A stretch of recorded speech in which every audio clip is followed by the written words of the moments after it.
8வது அதிகாரத்தில் நீங்கள் எல்லாம் பார்க்கும்போது 8வது அதிகாரம் 1லிருந்து 1வது அதிகாரம் 9 8 9 கூட நீங்கள் பார்க்கும்போது நீங்கள் படிக்க வேண்டாம், நான் சொல்கிறேன் என்னென்னா எழுதி வச்சுக்கோங்க. இதில் நீங்கள் பார்க்கும்போது சாமுவேல் கிட்ட வந்து கேட்குறாரு. என்ன கேட்குறாருன்னா, எங்களுக்கு ஒரு ராஜா வேணும் அப்படின்னு கேட்குறாரு. சாமுவேல் கிட்ட வந்து எங்களுக்கு ஒரு ராஜா வேணும். சாமுவேல் என்ன பண்ணுறாருன்னா தேவன்கிட்ட போய் கேட்குறாரு, ஆண்டவரே இஸ்ராவேல் ஜனங்களெல்லாம் இப்படி கேட்குறாங்க, ஒரு ராஜா வேணும்னு கேட்குறாங்க, நாங்கள் என்ன செய்யணும் ஆண்டவரேன்னு சொல்லி கேட்கும்போது அவர் என்ன பண்ணுறாருன்னா அவர் சொல்கிறார் பாருங்க, 9 வாசிங்க, 9வது அதிகாரம் 9வது அதிகாரத்தில் 7 8 வாசிங்க. சாரியம்மா 8வது அதிகாரத்தில் 7 8 1 சாமுவேல் 8 7 8. அப்பொழுது கர்த்தர் சாமுவேலை நோக்கி, ஜனங்கள் உன்னிடத்தில் சொல்வதை எல்லாவற்றிலும் அவர்கள் சொல்லை கேள். அவர் சொல்லை கேள். அவர்கள் உன்னை தள்ளவில்லை, அவர் உங்களை தள்ளவில்லை. நான் அவர்களை ஆளாதபடிக்கு என்னைத்தான் தள்ளினார்கள். நான் ஆளாதபடிக்கு அவரு தான் என்னை தள்ளுறாங்க. அவர் சொல்றதெல்லாம் நீ கேளு அப்படின்றார். ஏன்னா அதுக்கு முன்னாடி ஏலி இருந்தார். ஏலி மரித்துக்கு அப்புறம் இந்த இஸ்ராவேல் ஜனங்களால் போய் கேட்கும்போது ஆண்டவர் சொல்கிறாரு, இவங்களுக்கு என்ன நான் குறை வச்சிருக்கிறேன், ஏன் இப்போ ஒரு ராஜா வேணும்னு கேட்குறாங்களே அப்படின்னு சொல்லி அவர் என்ன ஆண்டவர் வேதனைப்படுறாரு. 9வது அதிகாரத்தை நீங்கள் பார்க்கும்போது 9 அதிகாரம் 16 18 படிங்க. 16லிருந்து 18. நாளை இந்நேரத்திற்கு பென்யமீன் நாட்டானாகிய ஒரு மனுஷனை உன்னிடத்தில் அனுப்புவேன். அவனை என் ஜனமாகிய இஸ்ரவேலின் மேல் அதிபதியாக அபிஷேகம் பண்ண கடவாய். அவன் என் ஜனத்தை பெலிஸ்தியரின் கைக்கு நீங்களாக்கி ரட்சிப்பான். என் ஜனத்தின் முறையிடுதல் என்னிடத்தில் வந்து எட்டினபடியால் நான் அவர்களை கடாட்சித்தேன் என்று வெளிப்படுத்தி இருந்தார். சாமுவேல் சவுலை கண்டபோது கர்த்தர் அவனிடத்தில், இதோ நான் உனக்கு சொல்லியிருந்த மனுஷன் இவனோ, இவன்தான் என் ஜனத்தை ஆளுவான் என்றார். ஆமென். அப்புறம் சவுல் நடுவாசலிலே சாமுவேல் இடத்தில் வந்து, ஞான சிருஷ்டிகாரன் வீடு எங்கே சொல்லும் என்று கேட்டான். போதும். அப்போ என்ன பண்ணுறேன்னா, இஸ்ராவேல் ஜனங்கள் அப்படி கேட்கும்போது தேவன்கிட்ட அவர் கேட்கும்போது தேவன் சொல்கிறாரு, நீ ஒன்றும் அசெப்ட் பண்ணல, என்னதான் அவங்க அசெப்ட் பண்ணுறாங்க, நீ போய் அவங்க சொல்கிற மாதிரி கேளு. ஆனால் நாளைக்கு என்ன பண்ணுறேன்னா, நாளைக்கு ஒருத்தன் ஒன்று தேடி வரான். அவன் பென்யமீன் கோத்திரத்தான். அவன் பேர் என்னென்னா கீசின் மகன் சவுல். அவனை நீ என்ன பண்ணு, அபிஷேகம் பண்ணு அப்படின்னு சொல்லி ஆண்டவர் என்ன பண்ணுறாரு சொல்கிறார். அப்போ அதே நேரத்தில் தேவன் சொன்ன அந்த நேரத்தில்வே சவுலு கழுதைகள் எல்லாம் காணாமல் போகுது. அந்த கழுதைகளை தேடிட்டு சவுலுன்னு வேலைக்காரன்னு வராங்க.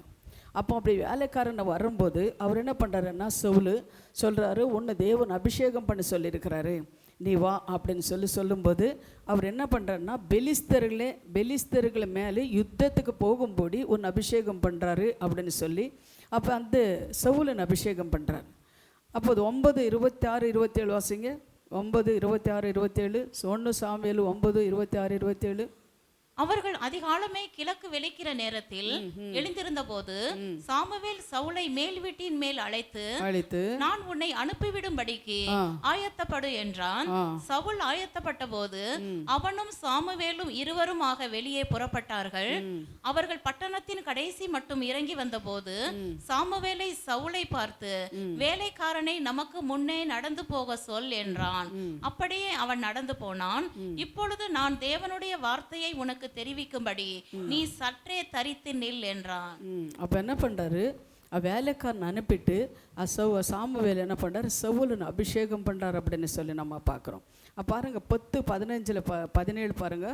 10 17 வாசிங்க.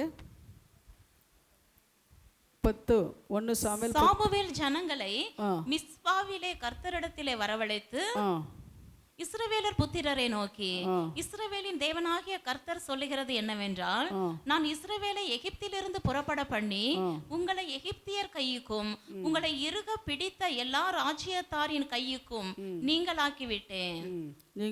அவர் என்ன சொல்றாருன்னா, பாரு நான் என்ன பண்ண, உன்னை ராஜாவாக ஆக்குறேன், எகிப்து ஜனத்தில் கையிலிருந்து உங்களை நாங்கள் என்ன பண்ணியிருக்கேன், தப்புவிக்கிறேன் அப்படின்னு சொல்லி சாமுவேல் சொல்கிறாரு. அதுக்கப்புறம் அவர் என்ன பண்ணார், ராஜாவாக அபிஷேகம் பண்ணிட்டாருன்னு கூட நம்ம பார்க்குறோம்.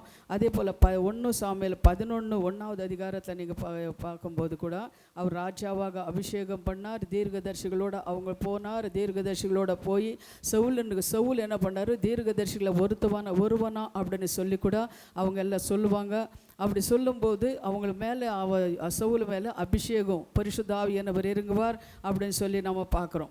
அதே 1 சாமுவேல் 13 அதிகாரம் 1 நீங்கள் பார்க்கும்போது பெலிஸ்தர்களை மேலே அவர் யுத்தத்துக்கு போகிறார். யார்? சவுல். யுத்தத்துக்கு போகும்போது கூட அவர் ஜெயத்தோடு வருகிறார். அப்போ என்ன பண்ணுறார், ஆண்டவர் கீழ்ப்பட்டு போகும்போது ஜெயத்தோடு வருவார் அப்படின்னு சொல்லி நம்ம பார்க்குறோம். ஆனால் இன்னொரு காரியம் நம்ம பார்க்கும்போது அதே சவுல் என்ன பண்ணுறாருன்னா ஆண்டவருக்கு விரோதமான காரியங்கள் அவர் செய்கிறார். சவுல் ஆண்டவருக்கு விரோதமான காரியங்கள். ஏன்னா ஆண்டவர் சொன்னது ஒன்று, இவர் செய்கிறது ஒன்று. அது எங்கே வசனம் இருக்குதுன்னா 15 அதிகாரம் எடுங்க. 1 சாமுவேல் 15 அதிகாரம். அமலேக்கருக்கு விரோதமாக யுத்தம் பண்ணும் அப்படின்னு சொல்லி சவுல் என்ன பண்ணுறாருன்னா சாமுவேலு சவுல் அனுப்புகிறாரு. அப்போ அவர் என்ன பண்ணுறாரு, படிங்க. அது 15 அதிகாரம் 1 வசனத்திலிருந்து 15:1 இஸ்ரவேலனாகிய தம்முடைய ஜனங்கள் மேல் உம்மை ராஜாவாக அபிஷேகம் பண்ணுகிறதற்கு கர்த்தர் என்னை அனுப்பினாரே, இப்பொழுதும் கர்த்தருடைய வார்த்தைகளின் சத்தத்தை கேளும். சேனைகளின் கர்த்தர் சொல்லுகிறது என்னவென்றால், சேனைகளின் கர்த்தர் சொல்லுகிறது, இதிலிருந்து நீ கவனிக்கணும். சேனைகளின் கர்த்தர் சொல்லுகிறது என்னவென்றால், இஸ்ரவேலர் எகிப்திலிருந்து வந்தபோது அமலேக்கு அவர்களுக்கு வழிமறித்த அவர்களுக்கு ஒளிமறித்த செய்கைகளை மனதிலே வைத்திருக்கிறேன். சேனைகள் செய்கின்ற செயல்களை மனதிலே வைத்திருக்கின்றார். இப்பொழுது நீ போய் அமலேக்கை மடக்கடித்து அவனுக்கு உண்டான எல்லாவற்றையும் சங்கரித்து அவன் மேல் இரக்கம் வைக்காமல், அவன் மேல என்ன சொல்றாரு, அவன் மேல இரக்கம் வைக்காமல் புருஷரையும் ஸ்திரீகளையும் பிள்ளைகளையும் குழந்தைகளையும் ஆடுகளையும் ஒட்டகங்களையும் கழுதைகளையும் கொன்று போட கடவாய் என்று சொல்லி சொன்னார். ஹல்லேலூயா. என்ன சொல்றாரு சவுலுக்கு, சாமுவேல் சொல்றாரு, கர்த்தர் சொல்றாரு. அவர் என்ன பண்றாரு, எகிப்து தேசத்திலிருந்து இஸ்ராயேல் ஜனங்கள் வரும்போது அமலேக்கியர் என்ன பண்றாரு, ஒளி விடலை. அவங்க என்ன பண்ணா அந்த நேரத்தில் அவங்க ஒளி விடலை. தேவன் சொல்கிறாரு நீங்கள் வேறு இடத்துக்கு போ அப்படின்னு சொல்லி மோசேக்கிட்ட சொல்லும்போது இவங்க மோசே என்ன பண்ணுறாரு, அமலேக்கியன் ராஜா கிட்டே ஆள் அனுப்புகிறாரு. என்னன்னா, நாங்கள் உங்கள் ஒளியில் நாங்கள் போகிறோம், எங்களுக்கு ஒளி விடுங்க அப்படின்னு சொல்லும்போது அந்த அமலேக்கிய ராஜா சொல்கிறாரு, நீங்கள் எங்கள் ஒளியில் நீங்கள் போகக்கூடாது. ஒளி என்ன தெரியும் தானே, பாதை அதில் நீங்கள் போகக்கூடாது. அங்கே நீங்கள் போகும்போது ஆடுகளும் மாடுகளெல்லாம் எங்கள் பயிர்களெல்லாம் என்ன பண்ண தின்னு போட்டுடும், அதனால அந்த ஒளியில் நீங்கள் போகக்கூடாது அப்படின்னு சொல்லி அமலேக்கியன் ராஜா சொல்கிறார். அப்போ என்ற மோசே என்ன பண்ணார், வேற ஒளியாக போனார் அப்படின்னு சொல்லி நம்ம பார்க்குறோம்.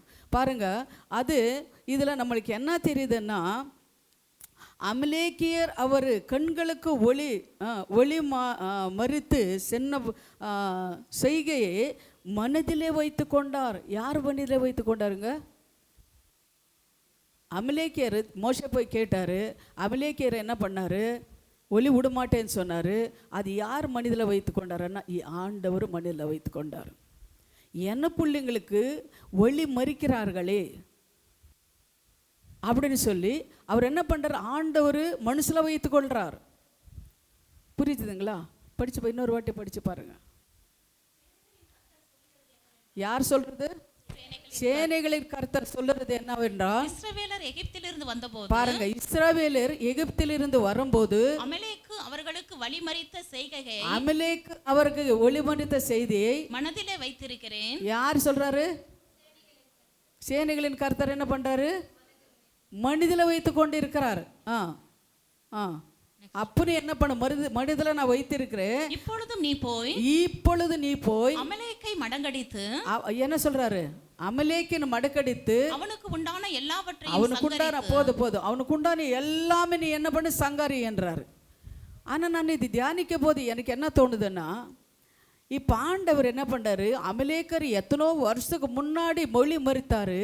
ஆனால் அவர் இன்னும் மனிதலை வைத்து கொண்டு இருக்கிறாரு. ஆண்டவர் அன்றைக்கே தண்டிச்சிருக்கலாம். ஏதாவது கொள்ளை நோய்களை கொண்டு வந்திருக்கலாம், ஏதாவது பண்ணியிருக்கலாம். அன்றைக்கே கூட இவர் என்ன பண்ண அழிச்சிருக்கலாம். ஆனால் எதுக்கு அவர் மனிதனவே வைத்து கொண்டிருந்தார்? அன்றைக்கே தண்டிச்சிருக்கலாம். அந்த கேள்வி வரதா வராதா? அன்றைக்கே தண்டிச்சிருக்கலாமே, ஏதோ கொள்ளை நோய்கள் கொண்டு வந்திருக்கலாமே, அவங்கள அன்றைக்கே அழிச்சிருக்கலாமே.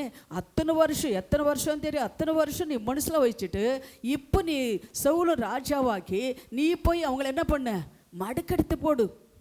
அது என்னென்னா ஆடு மாடு குழந்தை குட்டி என்ன இருக்குதோ எல்லாமே நீ அழிச்சு போடு அப்படின்னு சொல்கிறேன்னா, அப்போ என்ன பண்ணுறாரு ஆண்டவரேன்னா மனசில் வச்சுக்கிறார். இப்போ நம்ம செய்கிற ஒவ்வொரு காரியங்களும் அவர் என்ன பண்ணார், இன்றைக்கே தண்டனை கொடுக்கலாம், இன்றைக்கே கொள்ளை நோய்களை கொண்டு வரலாம், இன்றைக்கே மரணம் கூட கொண்டு வரலாம். ஆனாலும் அவர் என்ன பண்ணுறாரு சொல்லுங்க, என்ன பண்ணுறாரு? அவர் மனசில் வச்சுக்கிறாரு. திடீரென தண்டனை வராது, திடீரென கொள்ளை நோய்கள் வராது. அப்போ நம்ம என்ன பண்ணுறோன்னா, தப்பு செய்யும்போது கூட நம்மளுக்கு ஒரு தைரியம், நான் தப்பு செஞ்சேன், என்ன பண்ணார் ஆண்டவர் என்னை மன்னிச்சிட்டார். நான் பொய் சொன்னேன், ஆண்டவர் என்னை மன்னிச்சிட்டார். நான் ஆலயத்துக்கு வராமல் இருந்த ஆண்டவர் என்னை மன்னிச்சிட்டார். அந்த ஏற்ற காலம் வரும்போது தான் எல்லாமே நம்மளுக்கு என்ன பண்ண மனசில் வைத்திருக்கிறார் அவர். நான் அது தியானிக்கும் போது எனக்கு அதுதான் தெரிஞ்சது, மனசில் வைத்து கொண்டு இருக்கிறார். ஆனால் அது போல ஒன்று பாருங்க, அந்த ராஜா தான் தப்பு பண்ணார். ஆனால் பாருங்க என்ன சொல்கிற, அப்பொழுது நீ போய் அமலேக்கியனை மடிக்கடித்து அவனுடைய உண்டான எல்லாவற்றையும் சங்காரித்து அவனு மேலே இரக்கம் வைக்காமல் புருஷரையும் ஸ்திரீகளையும் பிள்ளைகளையும் குழந்தைகளையும் மாடுகளையும் ஒட்டங்களையும் கழுதைகளையும் கொன்று போடுன்றார். செஞ்சது யார்? தப்பு செஞ்சது யார்? ராஜா. ஆனால் ஆடு மாடு குழந்தைகள் எல்லாம் என்ன பண்ணாங்கம்மா? என்ன பண்ணாங்க? ஆடு மாடு குழந்தைகள் எல்லாம். ஆனால் தேவன் சித்தம் அதெல்லாம் நம்ம சொல்ல முடியாது. என்ன பண்ணு, சங்காரம் பண்ணு, எல்லாம் செஞ்சுது அந்த ராஜா. ஆனால் அந்த தேசத்தை தேவன் என்ன பண்ண அழிக்க சொல்லிட்டார். நினச்சி பாருங்க, அவர் எல்லாமே மனதில் வைத்து கொண்டிருக்கிற தேவன். ஒரு நேரு வரும்போது அவர் என்ன பண்ணுறாருன்னா சங்காரிக்கிற தேவன். நம்ம நினைக்கிறோம் மன்னிச்சிடுவாரே நம்ம தேவன், மன்னிக்கிறேன்னு சொல்லியிருக்கிறாரு, மன்னிக்கிறாரு தான். எப்போ மன்னிப்பாரு? தெரியாம நீ செய்யறியே, ரட்சிக்கப்படாமல் இருக்கும்போது நீ செய்யறியே, தெரியாம நீ செய்யறியே, அது என்ன பண்றார் தேவன்? நீ தெரிஞ்சு செய்யும்போது மன்னிக்க மாட்டார். ஹல்லேலூயா. தேவன் சொல்லியிருக்கிறார் 70 வாட்டி மன்னியன்னு தானே சொல்லியிருக்கிறாரு. ஒரு நாளைக்கு எத்தனை வாட்டி நம்ம பாவம் செய்கிறோம்? ஒரு நாளைக்கு எத்தனை வாட்டி செய்கிறோம்? அவர் சொன்னதோட ஜாஸ்தி செய்கிறோமே. அப்போ எத்தனை நாள் தேவனை மன்னிப்பார்? சரி, அப்படி மன்னிக்கிறதா இருந்தாலும் மன்னிக்கிற தேவன் தான் வச்சுக்கோங்க. அப்படி மன்னித்தா கூட நீங்கள் இன்னொரு வசனம் யோசுவா எடுவீங்க. யோசுவா 7வது அதிகாரம் 15வது வசனம் வாசிங்க. யோசுவா 7வது அதிகாரம் 15வது வசனம் எடுத்து வாசிங்க. அப்பொழுது சாபத்தீட்டானதை வெளியில் எடுத்துட்டு போமா, வெளியில் எடுத்துட்டு அப்பொழுது சாபத்தீட்டானதை எடுத்தவனாய் எடுத்தவனாய் பிடிக்கப்படுகிறவன் கர்த்தரின் உடன்படிக்கையை மீறி இஸ்ரவேலின் மதிகேடான காரியங்களை செய்தபடியால் அவனும் அவனுக்குள்ள யாவும் அக்கினியிலே சுட்டெரிக்கப்பட கடவது என்றார். அவனுக்கும் அவனுக்கு உண்டானது எல்லாமே அக்கினிக்குள்ளே சுட்டெரிக்கப்படுது. ஏன்னா அவன் தானே பாவம் செய்றான், ஆகான் தானே பாவம் செய்கிறா. ஏன் அவனை பிள்ளைங்களும் மனைவியும் ஆடு மாடுகளெல்லாம் என்ன பாவம் செஞ்சாங்க? ஏன் அவங்களெல்லாம் எடுத்துகிட்டு போய் அக்னியில் சுட்டேரிக்கிறாங்க? அவன் என்ன சொல்கிறான்? ஆண்டவர் என்ன சொல்கிறாரு? பாபிலோனுக்கு போ. அங்கே போகும்போது தீட்டான ஒரு வஸ்து கூட, ஒரு பொருள் கூட நீ என்ன பண்ணாது எடுத்துகிட்டு வரக்கூடாது. யோசுவாவுக்கு சொல்கிறார். அப்படி நீ எடுத்துகிட்டு வரும்போது சாபம் உனக்கு பின்னாடி வரும். அப்போ இவன் என்ன பண்ண, ஆகான் என்ன பண்ணுறான்? யாரும் பார்க்கல அப்படின்னு சொல்லிட்டு தங்கம் சால்வை வெள்ளி பாத்திரங்களெல்லாம் எடுத்துகிட்டு வந்து அவன் வீட்டுக்குள்ளே நொழிஞ்சு வைக்கிறான். இவர் யுத்தத்துக்கு போகிறாங்க, இஸ்ராயேல் ஜனங்கள் யுத்தத்துக்கு போகிறாங்க. போகும்போது என்ன பண்ணுறாங்கன்னா, யோசுவாவில் யுத்தத்துக்கு போகும்போது சோத்து போய்டுறாங்க. எத்தனோ ஜனங்களை செத்து போகிறாங்க. அப்போ யோசுவா என்ன பண்ணுறாரு? ஆண்டவர் பாதத்தில் காலையிலேருந்து சாயந்தரம் வர அவர் முகர குப்பை விருந்து அவர் அழுகுறாரு, ஆண்டவரே இத்தனை ஜனங்கள் செத்து போயிட்டாங்களே, என்ன காரணம் ஆண்டவரே, நீர் எங்களோட தேவன் தானே, நாங்கள் உங்கள் பிள்ளைங்களை தானே, எப்படி இறந்து போயிட்டாங்க அப்படின்னு சொல்லி கேட்கும்போது, இஸ்ராவேல் ஜனங்கள் எனக்கு விரோதமான காரியங்களை செய்து இருக்கிறான், தீட்டான காரியங்கள் ஒன்று எடுத்துக்கொண்டு வரக்கூடாதுன்னு நான் சொன்னேன். அவனை போய் பாபிலோன் சாலுவையும் அங்கே இருக்கிற வெள்ளி பொருள் எல்லாம் எடுத்துகிட்டு வந்திருக்கிறான். அப்போ என்ன பண்ண சொல்கிற, எதுக்கு குப்புற விழுந்து அழுவுற, எலும்பு, யார் அப்படி செஞ்சுருக்கிறாரு போய் பார். அப்போ எல்லா கோத்திரங்களெல்லாம் கூப்பிட்டாரு. கூப்பிட்டு யாருன்னா ஆகான். அவனை ஒத்துக்கினா, அப்போ என்னப்பா இப்படி செஞ்சிருக்க, ஒத்துக்கினா, எனக்கு ஆசை வந்தது, அதனால் நான் என்ன பண்ணேன், எல்லாம் திருடிட்டு வந்தேன். எத்தனை பேர் அப்போ அந்த தேவனு சொன்ன அந்த காரியங்கள் கீழ்ப்படியாமல் இருக்கும்போது எத்தனை பேர் மரித்தாங்க, ஆண்டவரோட கோபாகினி வந்தது. அப்புறம் என்ன பண்ணார், அவங்க ஆடு மாடுகளும் பொண்டாட்டி புள்ளிங்களெல்லாம் எடுத்துகிட்டு போய் அக்னியில் போட்டு சுட்டெரித்தார், எல்லா கல்லுகளை எடுத்து கொண்டு பண்ணார். ஹல்லேலூயா. அதே போல தான் நம்ம செய்கிற பாவங்கள் நம்ம பிள்ளைகளுக்கு வேலை.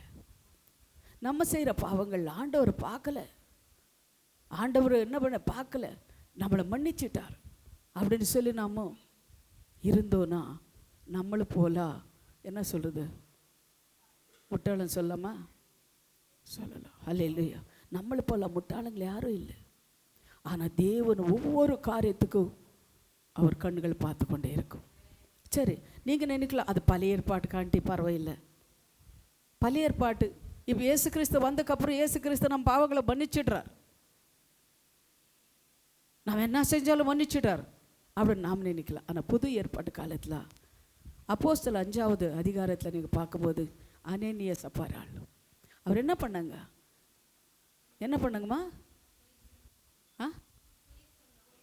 எதுக்கு போய் சொன்னாங்க, அவங்க நிலம்தான் அவங்க விற்றாங்க, அதில் கொஞ்சம் என்ன பண்ணாங்க, புருஷனுக்கு தெரியாமல் கொஞ்சம், மனைவிக்கு தெரியாமல் கொஞ்சம் அவங்க என்ன பண்ணாங்க, எடுத்து வச்சாங்க, அவ்வளோதானே. அவங்க நிலம் தானே, அவங்க பணம் தானே. ஆனால் பேதுருக்கு ஏன் அப்படி கோவம் வந்தது, ஏன்னா பேதுர்கிட்ட வந்து பொய் சொன்னாங்க. பேதுர் என்ன பண்ணார், பரிசுத்த ஆவியில் நிரம்பி இருந்தவர்.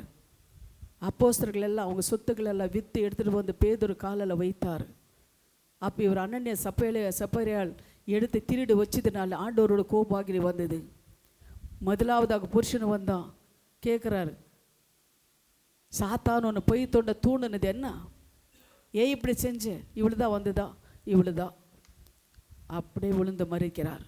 மனைவி வருது, என்ன செஞ்சுருக்கிறீங்க, இவ்வளோதான், மனைவி மறிக்கிறது. ஏன் புது காலத்தில் புது ஏற்பாட்டில் கூட ஆண்டவர் ஏன் மன்னிக்கல, அது என்னவோ பழைய ஏற்பாட்டு, புதிய ஏற்பாட்டு காலத்தில் கூட ஆண்டவர் மன்னிச்சிருக்கலாமே. அவங்க பணம் தானே, அவங்க சொத்து தானே, அவங்க ஆஸ்தி தானே, ஏதோ கொஞ்சம் எடுத்து வச்சுட்டாங்க, மன்னிச்சிடலாம் அப்படின்னு மன்னிச்சிருக்கலாமே. ஏன் மன்னிக்கல ஆண்டவர்? பரிசுத்த ஆவியானவருக்கு விரோதமாக பேசும்போது, பரிசுத்த ஆவியானவருக்கு விரோதமாக நம்ம பொய் சொல்லும்போது நமக்கு மன்னிப்பே இல்லைங்க. தேவன் இயேசு கிறிஸ்து சொல்கிறார் தெரியுமா, எனக்கு நீ பொய் சொல்லலாம், என்கிட்ட நீ இது பண்ணல, பரிசுத்த ஆவியானவருக்கு விரோதமாக நீ பேசும்போது உனக்கு மன்னிப்பே இல்லைன்றார். ஹல்லேலூயா. அதுபோல தான் நம்ம என்னென்னா நம்ம நினைக்கிறோம் ஆண்டவர் நம்ம பாவங்களெல்லாம் மன்னிச்சிடுறார். ஆனால் இது நான் தியானிக்கும் போது எனக்கு தெரிஞ்சதுன்னா, ஆண்டவர் தன் மனசில் வைத்து கொண்டு இருக்கிறார் நம்ம செய்த பாவங்கள் எல்லாம். அது யார் இருந்தாலும் சரி, யாருக்கு நம்ம செஞ்சாலும் சரி, அவர் மனசில் வைத்து கொண்டு ஒரு நாள் என்ன பண்ணுறார், நாம் செஞ்ச பாவங்களுக்காக நம்ம குடும்பமே தண்டிக்கப்படுது. ஹல்லேலூயா. நம்ம பிள்ளைங்களே தண்டிக்கப்படுறாங்க. பிள்ளைங்களை என்ன பாவம் செய்கிறாங்க, நம்ம செஞ்ச பாவங்களுக்கு என்ன பண்ணுறாங்க, நம்ம குடும்பமும் தண்டிக்கப்படுது, நம்ம பிள்ளைங்களை தண்டிக்கப்படுறாங்க. ஹல்லேலூயா. அதே போல் இன்னொரு வசனம் அப்படியே படியுமா, 9 படிங்க, 15 இல்லை 8 9 படிங்க, 15 8 9. அமலேக்கியரின் ராஜாவாகிய ஆகாசை உயிரோடே பிடித்தான். ஜனங்கள் யாவரையும் பட்டய கருக்கினால் சங்காரம் பண்ணினான். சவுலும் ஜனங்களும் ஆகாரையும் ஆடு மாடுகளின் முதல் தரமானவைகளையும் இரண்டாம் தரமானவைகளையும் ஆட்டுக்குட்டிகளையும் நலமான எல்லாவற்றையும் அழித்து போட மனதில்லாமல் தப்ப வைத்து அற்பமானவைகளும் உதவாதவைகளுமான சகல வஸ்துகளையும் முற்றிலும் அழித்து போட்டார்கள். போதும் பாருங்க, அவர் என்ன சொல்றாருன்னா, அதெல்லாம் நீங்க அழிச்சிட்டுங்க. ஆண்டவர் சொல்றது என்ன, எல்லாம் அழிச்சு போட்டுடு. ஏன்னா என் பிள்ளைங்களுக்கு அவங்க ஒளி மறுத்தாங்க, அதனால நீங்கள் என்ன பண்ண, எதுவுமே வைக்காத, எல்லாம் அழிச்சு போடு அப்படின்னு தான் சொல்கிறாரு. ஆனால் சவுல் என்ன பண்ணுறாரு பாருங்களேன், அவர் என்ன பண்ணுறாரு, சவுல் என்ன பண்ணுறாரு, அந்த அமலேக்கிய ராஜாவே உயிரோட வச்சிருக்கிறார். அவர் சொன்னது என்ன சொல்லுங்க, அவர் சொன்னது ஆண்டவர் சொன்னது என்ன, எல்லாமே நீ என்ன பண்ணு, ஆடு மாடு உங்கள் புள்ளிங்களும் ஆஸ்தி அந்தஸ்து நீ என்ன இருந்தாலும் எல்லாம் அழிச்சு போடும் தானே சொன்னார். ஆனால் இவர் என்ன பண்ணுறாரு, அந்த அமலேக்கிய ராஜாவே உயிரோட வைத்திருக்கிறார் பாருங்க. அங்கே நீங்கள் இப்போ 9வது வசனத்தில் பார்த்தீங்கன்னா அவர் என்ன பண்ணார், நல்லா இருக்கிறதெல்லாம் அவர் என்ன பண்ணார், தேவனுக்காக வேணும்னு சொல்லி கொண்டு வந்தார். ஆடு மாடுங்களும் பொம்பளைங்களும் எல்லாம் என்ன பண்ணுறாரு, எல்லாம் எடுத்துகிட்டு வந்து ஒன்றுக்கு உதவாமல் இருக்கிறவங்களும் மட்டும்தான் அவங்க அழிச்சாரன்னு சொல்லி நம்ம பார்க்குறோம். அப்போ என்ன பண்ணுது, தேவனுக்கு கோவரமா வராதா, வராதா? வரோம். நான் சொன்னது என்ன, நீ செய்கிறது என்ன, நான் உன்னை ராஜாவாக, நீ கழுது மேய்ச்சி கொண்டு இருந்த உன்னை ராஜாவாக நான் ஏற்படுத்தினேன், உன் அபிஷேகம் பண்ணினேன், இஸ்ராவேல் ஜனங்களுக்கு ராஜாவாக நான் என்ன பண்ணேன், ஏற்படுத்தினேன். நீ எனக்கு சொல்கிறதுக்கு கீழ்ப்படியாமல் நீ என்ன பண்ணுற, எனக்கு விரோதமான காரியங்களை செய்து வந்து அப்படின்னு சொல்லி ஆண்டவர் கோவம் வந்தது. அல்லேலூயா. அவர் கோவம் வந்து என்ன சொல்கிறார் பாருங்க, 11வது வசனம் வாசிங்க, அதில் 11 வாசிங்க. ஆ ஆ ஆமாம், அவர் என்ன பண்ண, அவனை போதும், அவர் என்ன பண்ணுறாரு, வேதனைப்படுறாரு. என்னன்னா, இவனை ராஜாவாக்குறது ஆண்டவருக்கு மனஸ்தாபமாக இருந்ததா, நான் சொல்கிறது கீழ்ப்படலையே அப்படின்னு சொல்லி நினச்சி பாருங்க. அவர் கீழ்ப்படலை. அப்போ அவர் என்ன மனஸ்தாபம் படும்போது நின்று நீ கீழே படிக்கும்போது, அது 11 படிமா, 13 இல்லை 12 படி. மறுநாள் அதிகாலமே சாமுவேல் சவுலை சந்திக்க போனான். அப்பொழுது சவுல் கர்மேலுக்கு வந்து தனக்கு ஒரு ஜெபஸ்தம்பம் நாட்டி பின்பு பல இடங்களில் சென்று கில்காலுக்கு போனான் என்று சாமுவேலுக்கு அறிவிக்கப்பட்டது. சாமுவேல் சவுலினிடத்தில் போனான். சவுல் அவனை நோக்கி, நீர் கர்த்தரால் ஆசீர்வதிக்கப்பட்டவர், கர்த்தருடைய வார்த்தை நிறைவேற்றினேன் என்றான். அதற்கு சாமுவேல், அப்படியானால் என் காதுகளில் விழுகின்ற ஆடுகளின் சத்தமும் எனக்கு கேட்கின்ற மாடுகளின் சத்தமும் என்ன என்றான். அதற்கு சவுல், அமலேக்கியரிடத்திலிருந்து அவைகளை கொண்டு வந்தார்கள். ஜனங்கள் ஆடு மாடுகளில் நலமானவைகளை உம்முடைய தேவனாகிய, நலமானவைகளை பாருங்க, ஆடுகளும் மாடுகளும் நலமானவைகளை உம்முடைய தேவனாகிய கர்த்தருக்கு பலியிடும்படிக்கு தப்பு வைத்தார்கள், மற்றவைகளை முற்றிலுமே அழித்து போட்டேன் என்றார். அல்லேலூயா. அப்போ 16 படிங்க. அப்பொழுது சாமுவேல், கர்த்தர் இந்த ராத்திரியிலே எனக்கு சொன்னதை உனக்கு அறிவிக்கிறேன் என்றார். சவுலோடனே சொன்னா அவள், அப்பொழுது சாமுவேல், நீர் உம்முடைய பார்வைக்கு சிறியவரா இருந்தபோது அல்லவோ கர்த்தர் உன்னை இஸ்ரவேலின் மேல் ராஜாவாக்கினார், அபிஷேகம் பண்ணிவித்தாரே. இப்பொழுதும் கர்த்தர் நீ போய் அமலேக்கியராகிய அந்த பாவிகளை சங்கரித்து அவர்களை நிர்மூலமாக்கி தீரும் மட்டும் அவர்களோடு அவனோட என்ன பண்ணு, யுத்தம் பண்ணு என்று சொல்லி உம்மை அந்த வழியாய் அனுப்பினார். ஹல்லேலூயா. அவர் என்ன பண்ணுறன்னா, நீ போ அவங்கள மேலே யுத்தம் பண்ண. ராத்திரி முழுவதும் நீங்கள் 9வது அதிகாரத்தில் நீங்கள் பார்க்கும்போது ராத்திரி முழுவதும் சாமுவேல்னா தூங்கவே இல்லை. என்னன்னு, ஐயோ ஆண்டவரே உங்களுக்கு விரோதமான காரியங்களை அவன் செய்துட்டாரு.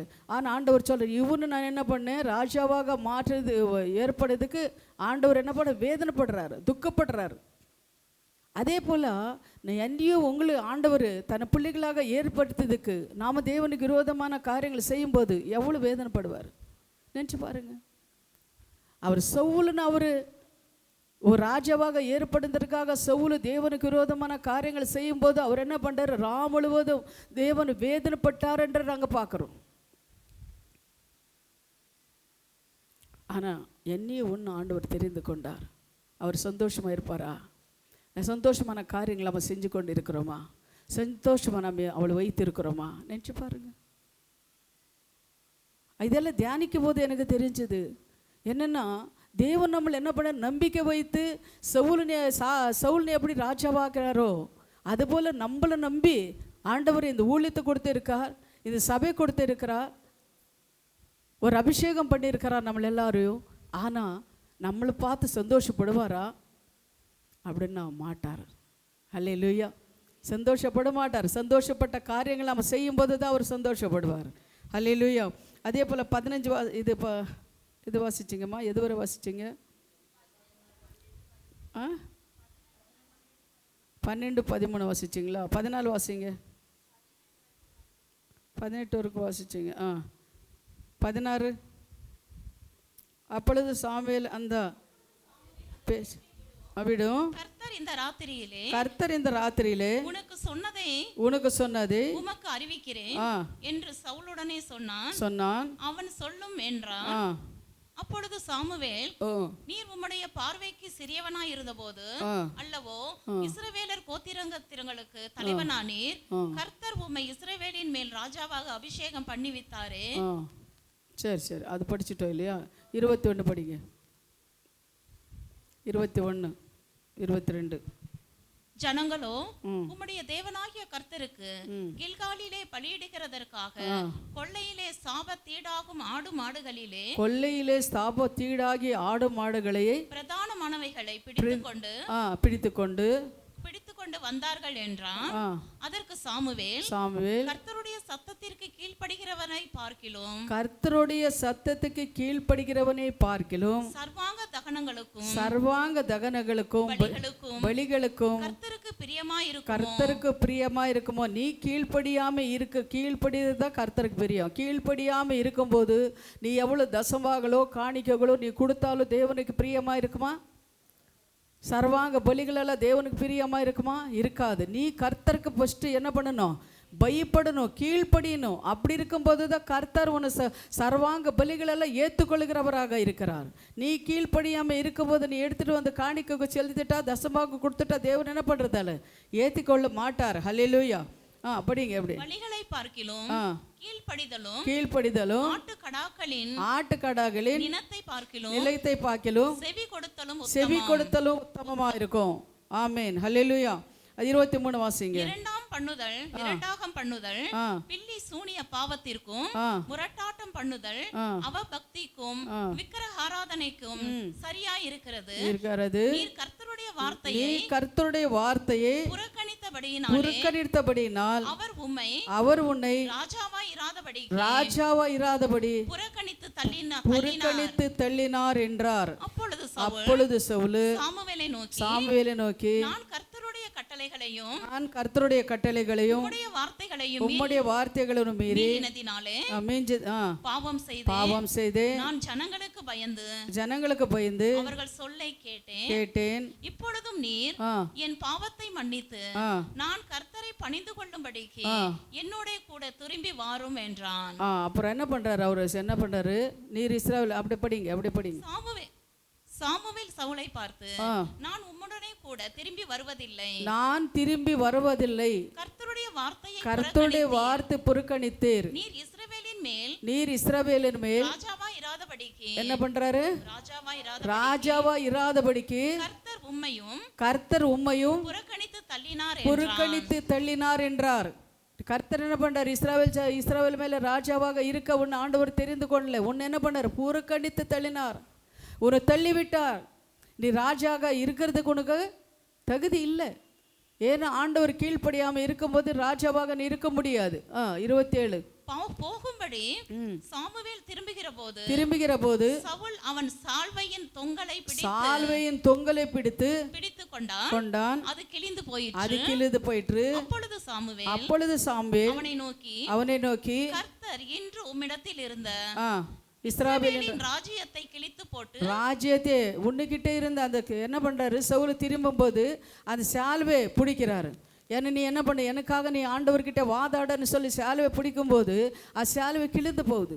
அப்போ அவர் சொல்கிறாரு, இந்த சால்வை எப்படி கிழிஞ்சு போச்சோ அதுபோல் இஸ்ராவேல் தேசத்து மேலே உன் ராஜ்யபாரம் கிழிந்து போனது, நீ இனிமே ராஜா கிடையாது. அப்புறம் ராஜ்யத்தை கிழித்து போட்டு உம்மை பார்க்கிலும் உத்தமமா இருக்கிற உம்முடைய தோழனுக்கு அதை கொடுத்தார். ஆமென், ஹல்லேலூயா. ஆமாம், உத்தமமாக இருக்கிற உன் தோழனுக்கு யாரையா கொடுத்தார் அப்படின்னு சொல்லி நாம் பார்க்குறோம். இப்போது நான் இந்த எலெக்ஷனில் நான் பார்த்தேன், அந்த நியூஸ் எல்லாம் பார்க்கும்போது எனக்கு என்ன தோணுதுன்னா, அவங்களெல்லாம் பார்க்கும்போது ஐயோன்னு தான் தோணுது. எப்படின்னா, ஒரு பதிவுக்காக 5 வருஷம் பதிவுக்காக எவ்வளோ ஒரு பெருமை, எவ்வளோ ஒரு பேச்சு, எவ்வளோ ஒரு நிந்தைகளோ அவமானங்களோ, இதெல்லாம் எதுக்காகன்னு ஒரு பதிவுக்காக. ஆனால் ஜெயிச்சிட்டா ஓகே, ஆனால் ஜெயிக்கல சோர்ந்து போயிட்டாங்கன்னா அவங்க ஃபஸ்ட்லேருந்து அவங்க ஜாதகமே கிழிச்சு போட்டுடுறாங்க. யார் பார்த்தாலும் ஒரு பொம்பளை வாயில் பார்த்தா அவன் இவன் ஒரு மினிஸ்டர் அப்போனா சாருன்னு போகிறாங்க. ஆனால் சோர்ந்து போனதுக்கப்புறம் என்ன பண்ண, அவன் இவன் அப்படின்னு சொல்லி கேவலமான பேச்சுகளெல்லாம் அந்த பொம்பளைங்களும் ஆம்பளைங்களும் பேசும்போது அவங்களெல்லாம் பார்க்கும்போது எனக்கு ஐயோன்னு தான் தோணுது. கொஞ்ச நாள் வாழ்க்கைக்காக, ஒரு 5 வருஷம் வாழ்க்கைக்காக, ஒரு 5 வருஷம் பொதிவுக்காக, 5 வருஷம் பெருமைக்காக எவ்வளோ கஷ்டப்படுறாங்க பார்த்தீங்களா? ஆனால் அவங்களெல்லாம் பார்க்கும்போது ஐயோ, அதை சோர்ந்து போயிடுங்க. அவங்களுக்கு ஒரு மாதிரி பேசுவாங்க, இவங்களும் ஒரு மாதிரி பேசுவாங்க. இதெல்லாம் நமக்கு தேவையா? ஆனால் நம்ம தேவனுக்கிட்ட இருக்கிற ஒரு அன்பு, ஒரு பிரசன்னம் கடைசி வரை நமக்கு ரிட்டையர்டு இருக்கா? அவங்களுக்கு 5 வருஷம் தான் பதிவு இருக்குது, நமக்கு எத்தனை வருஷம் பதிவு இருக்குது? நம்ம ஜீவனுள்ள வரைக்கும் நம்மளுக்கு பதிவு இருக்கும். அவங்களுக்கு 5 வருஷம்தான் அந்த பதிவு. அந்த 5 வருஷம் பதிவுக்காக எவ்வளோ பேச்சு, எவ்வளோ இது. ஆனால் நான் அப்போ நினச்சேன், தேவனே எங்களுக்கெல்லாம் நீர் கொடுத்துருக்கிறா இந்த ஆசீர்வாதம் கடைசி வரை அவரும் வர நம்மளை ஆசீர்வதிச்சுட்டே இருப்பார். நம்மளை யாரும் கேவலமாக பேசவும் முடியாது, நம்மளை தள்ளவும் முடியுமா? முடியாது. அவர் நம்மளோட இருக்கிற தேவன் அப்படின்னு சொல்லி நான் அந்த நியூஸ் பார்க்கும்போதெல்லாம் இவங்களுக்கு என்ன தலையெழுத்து, இந்த பட்டம், இந்த பதவி, இதுக்காக எதுக்கு இப்படியெல்லாம்? வீட்டில் இருக்கிற பொண்டாட்டியும் கூட விட மாட்டேன்றாங்க, பிள்ளைங்களும் கூட விட மாட்டேன்றாங்க, எல்லாரும் கேட்டு வார்த்தையெல்லாம் பேசுகிறாங்க. இதெல்லாம் எதுக்கு அப்படின்னு கூட நான் நினைப்பேன். ஹல்லேலூயா. அதுபோல் நமக்கு தேவனை கொடுத்திருக்கிற இந்த ஆசீர்வாதங்கள், நமக்கு தேவனை கொடுத்திருக்கிற இந்த வரங்கள், நம்ம தேவன் நம்மளோட இருக்கிற ஒரு ஆசீர்வாதம், நமக்கு ஒரு இடத்தை அவர் ஆயுதப்படுத்தி இருக்கிறார், அந்த இடத்துக்கு நம்மளை ஆயுதப்படுத்தி கொண்டிருக்கிறார். யார் பாக்கியவான்கள், யார் பாக்கியசாலிகள்? நம்ம தான். ஹல்லேலூயா. பாக்கியவான்கள் பாக்கியசாலிகள் நம்ம தான். அதுபோல தான் சவுல் என்ன பண்ணுறாருன்னா, கொடுத்துருக்கிற அந்த வேலையை விட்டுட்டு, தேவன் சொல்கிற அது பேச்சு விட்டுட்டு அவர் பாட்டுக்கு என்னன்னு நல்லா இருக்கிறதெல்லாம் கொண்டு வர்றாரு. அந்த அமலேக்கிய ராஜாவே கொண்டு வருகிறார். லாஸ்ட்டில் அவர் என்ன பண்ணுறாருன்னா, சாமுவேல் என்ன பண்ணுறாரு, அந்த ராஜாவை கொண்டு வான்றாரு. என்ன நீங்கள் படிங்க அதெல்லாம், ராஜாவை நீங்கள் என்ன பண்ணுங்க கொண்டு வாங்க அப்படின்றாரு. ராஜாவை என்ன பண்ணுறாரு, சவுல் கொண்டு வரும்போது சாமுவேல் அவனை குத்தி கொலை பண்ணுறாரு. நீங்கள் படிங்க அதெல்லாம். தேவனு வேண்டான்னு சொன்னது நீ எப்படி நீ செய்யலாம்? அந்த ஆடு மாடுகள் நல்லா இருக்கிறது, அந்த ஆடு மாடுகள் பொம்பளைங்களெல்லாம் என்ன பண்ணுறாரு, சாமுவேலே குத்தி கொலை செய்கிறார்.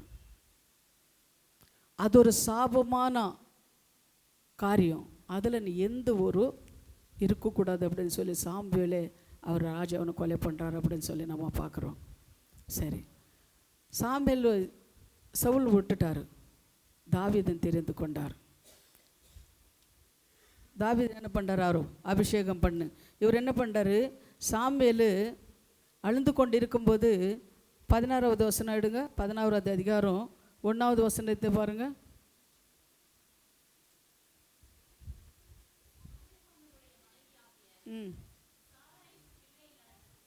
இல்லைம்மா 16 இல்லை, 16 வாசி. 1 சாமுவேல் 16:1 இராதபடிக்கு நான் புறக்கணினை தள்ளினா எந்த மட்டும் துக்கித்து கொண்டிருப்பாய், நெருப்பு கொண்டு வா. பெத்லெகேமில் இருக்கிற ஈசாயின் இடத்துல போ, அனுப்புவேன். ஒருவனை நான் ராஜாவாக தெரிந்து கொண்டேன் என்றான். அதற்கு சாமுவேல், சவுல் இதை கேட்டுவிட்டாலே என்னை கொன்று போடுவானே என்றான். அப்பொழுது கர்த்தர், நீ ஒரு காளையை கையோடு கொண்டு போய் கர்த்தருக்கு பலிவிட வந்தேன் என்று சொல்லி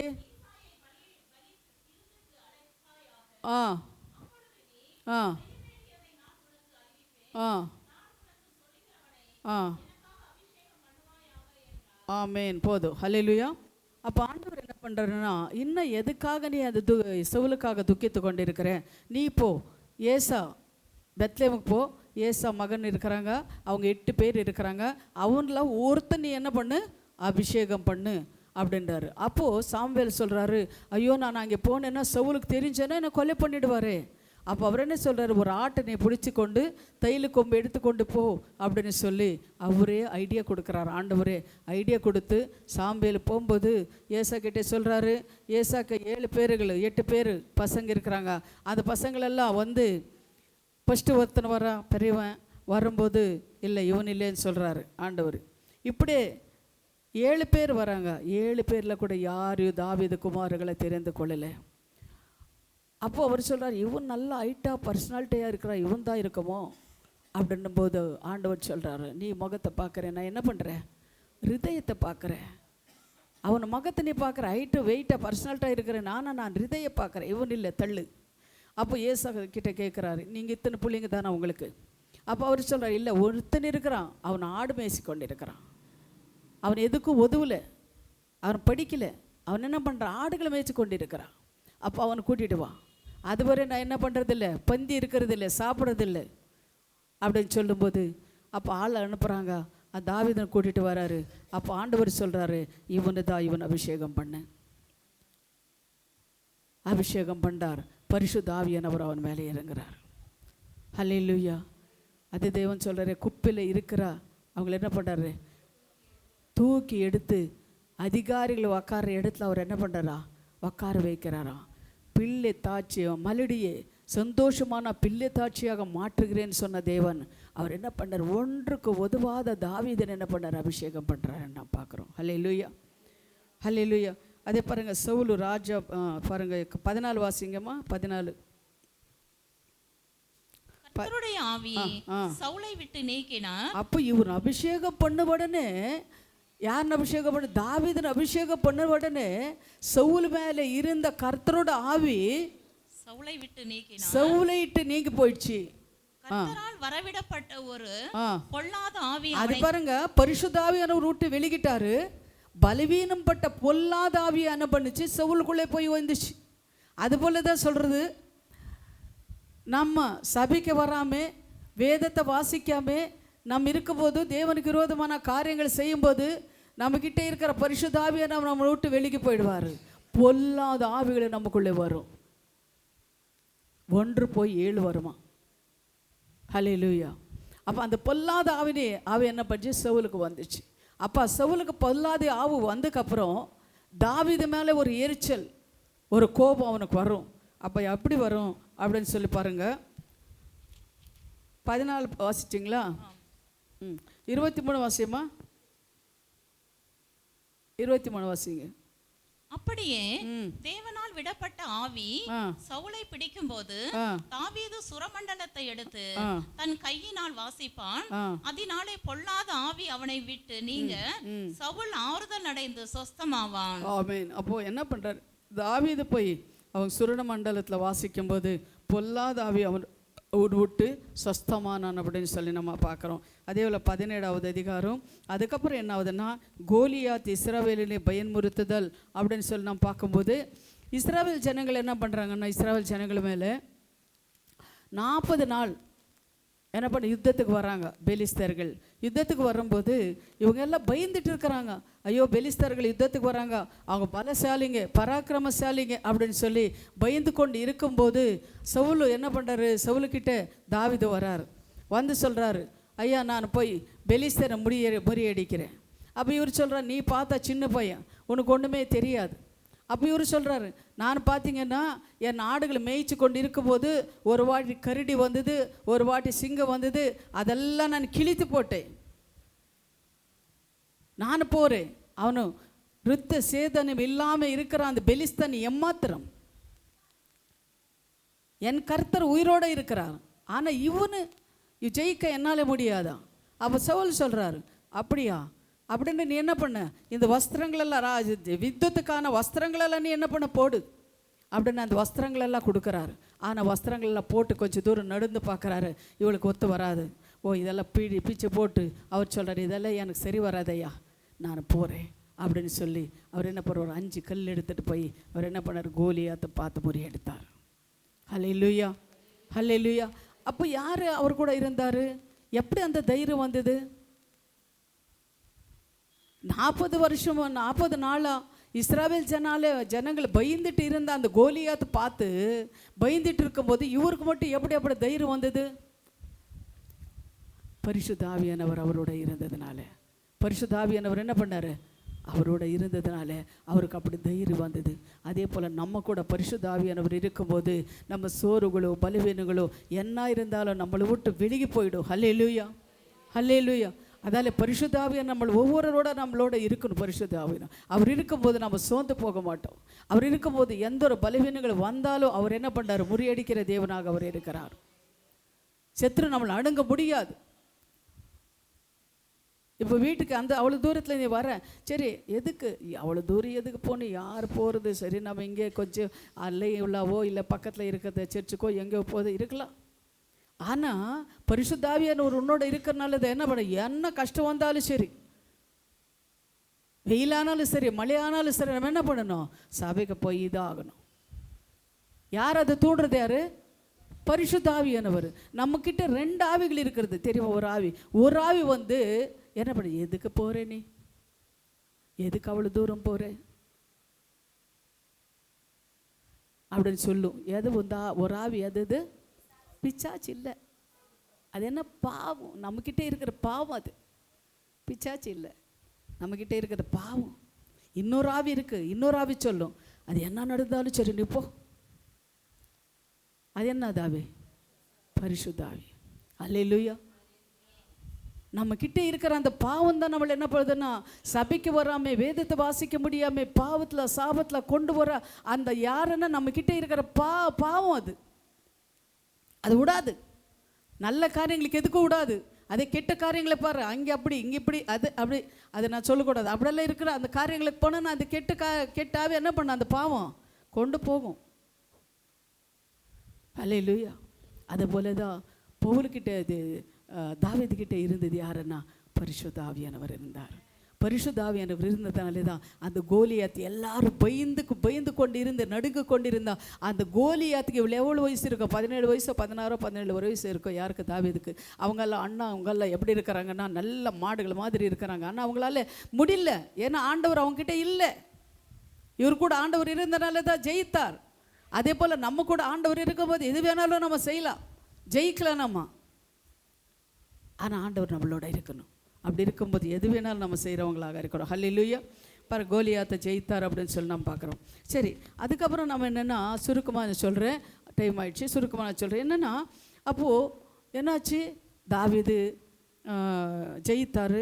அப்போ என்ன பண்ணார் தாவீது, இன்னொன்று வசனம் மட்டும் படிச்சிடுங்க, 18 படிங்க, 18வது அதிகாரம் 6 படிங்க, 18வது அதிகாரம் 6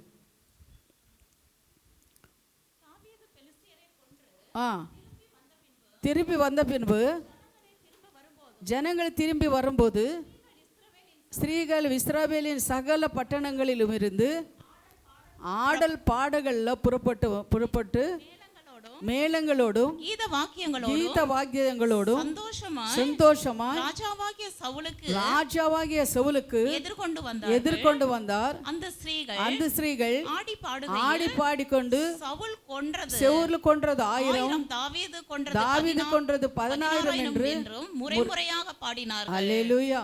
பாருங்க, இவர் யாரு? சவுல் யாரு?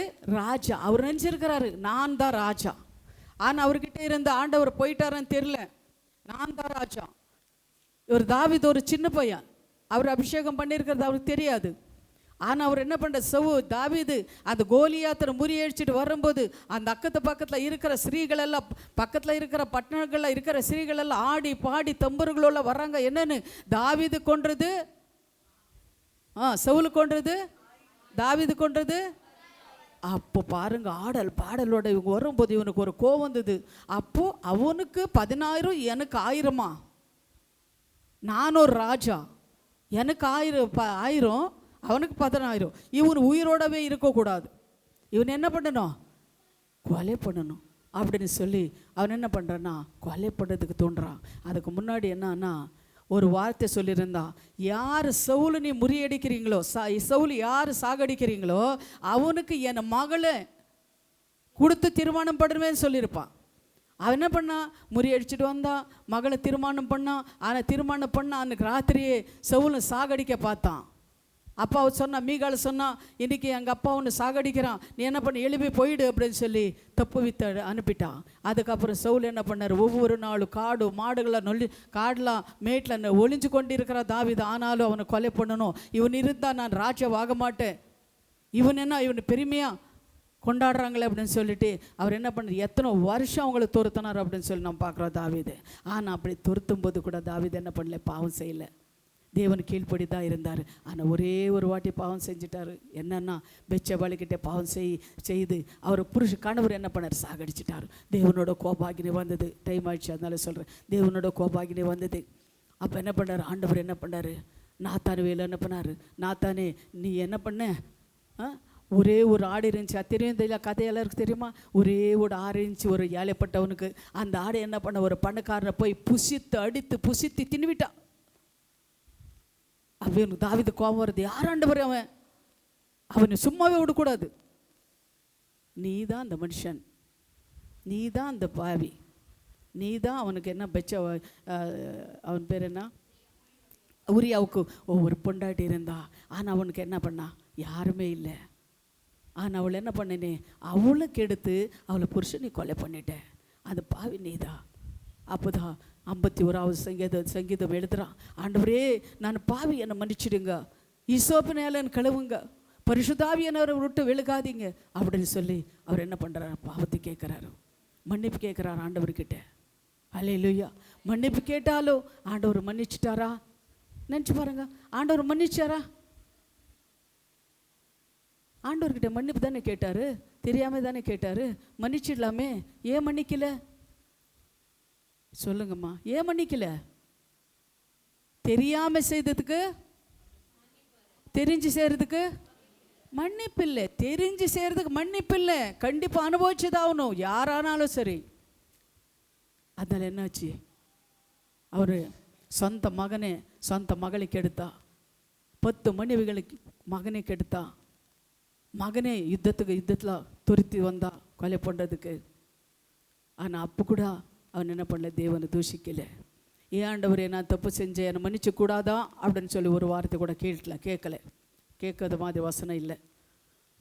நான் செஞ்சேன், நான் அனுபவிக்கிறேன். யோபு சொல்கிறாரே, தேவன் கொடுத்தார், தேவன் எடுத்துக்கொண்டார், தேவன் நாமத்துக்கு ஸ்தோத்திரம், நான் செஞ்ச பாவத்துக்கு நான் அனுபவிச்சுதாகணும். ஹல்லேலூயா. இன்னும் 2 வசனங்கள் மட்டும் நம்ம வாசிச்சுட்டு நம்ம எடுக்கலாமா? நீதிமொழிகள் 6வது அதிகாரம் 24, 26 வாசிங்க.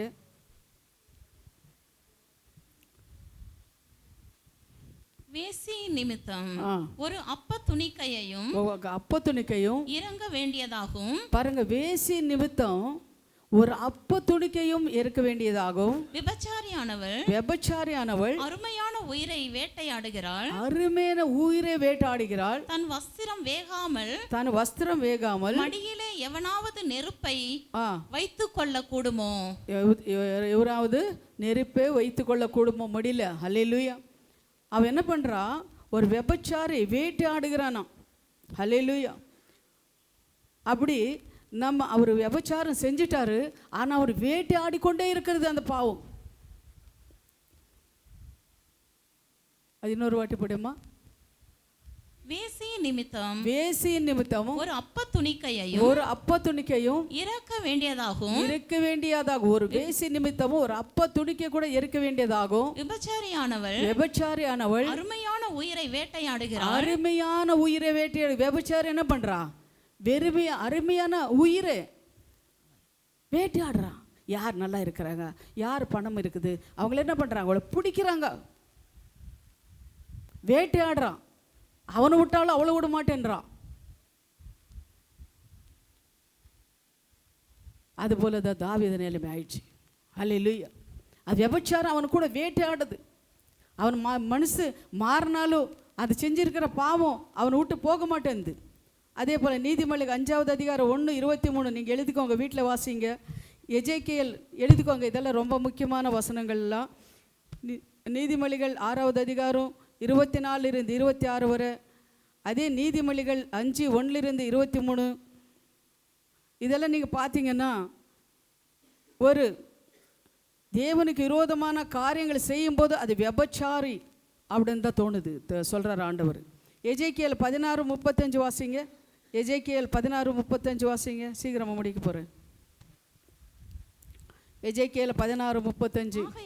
ஆகையால் வேசியே கர்த்தருடைய வார்த்தையை கேள். கர்த்தராகிய ஆண்டவர் சொல்லுகிறது என்னவென்றால் வேசித்தனத்தில் அசுத்தம் பாய்ந்தபடியினாலும் நீ உன் காம